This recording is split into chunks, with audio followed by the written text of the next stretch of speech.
నా పేరు Rajeshwari, daughter of Gopalachari. నేను 1 నుంచి 7 తరగతులు నాయుడుపేట మండలం జోల్పాలెం గ్రామంలో చదివాను. 8 నుంచి ఇంటర్మీడియట్ వరకు నాయుడుపేట మండలంలో చదివాను. తర్వాత టీటీసీ అనేది విద్యానగర్లో చేశాను. కానీ డిఎస్సి గురించి ఏమాత్రం అనుభవం లేదు నాకు.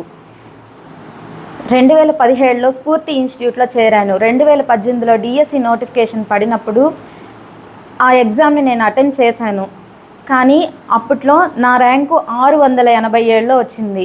కానీ జాబ్ కోల్పోయాను. కానీ ఎలా అయినా టీచర్ అవ్వాలని నా దృఢ సంకల్పం నన్ను ఈ స్థితిలో నిలిపింది.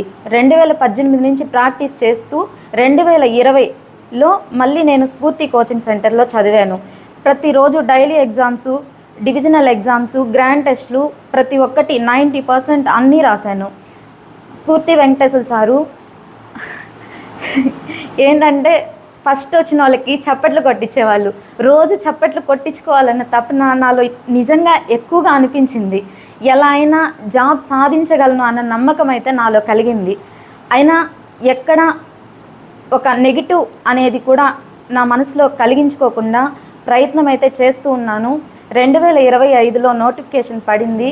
దాంట్లో నా ర్యాంకు 11. అసలు 687 ర్యాంకులో ఉన్న నేను 11వ ర్యాంకులోకి వచ్చాను అంటే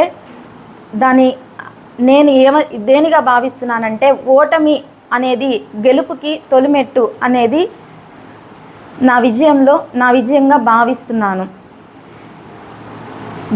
ఈ విజయాన్ని సాధించడానికి స్ఫూర్తి వెంకటేశ్వర సార్ గారు నాకు చాలా సహకరించారు. స్ఫూర్తి కోచింగ్ సెంటర్ అనేది నాకు చాలా ఉపయోగపడింది ఈ డివిజనల్ టెస్టు, గ్రాండ్ టెస్టులు రాయడం కోసం. దీనితో పాటు అసలు ఎలా చదవాలి అనేది నా స్నేహితుల ద్వారానే నేర్చుకున్నాను. నాకు మంచి కోచింగ్ సెంటర్ దొరకడం, ఈ కోచింగ్ సెంటర్లో మంచి ఉపాధ్యాయులు దొరకడం, నాతో ఉన్న మంచి స్నేహితులు దొరకడం నా అదృష్టంగా భావిస్తూ సెలవు తీసుకుంటున్నాను.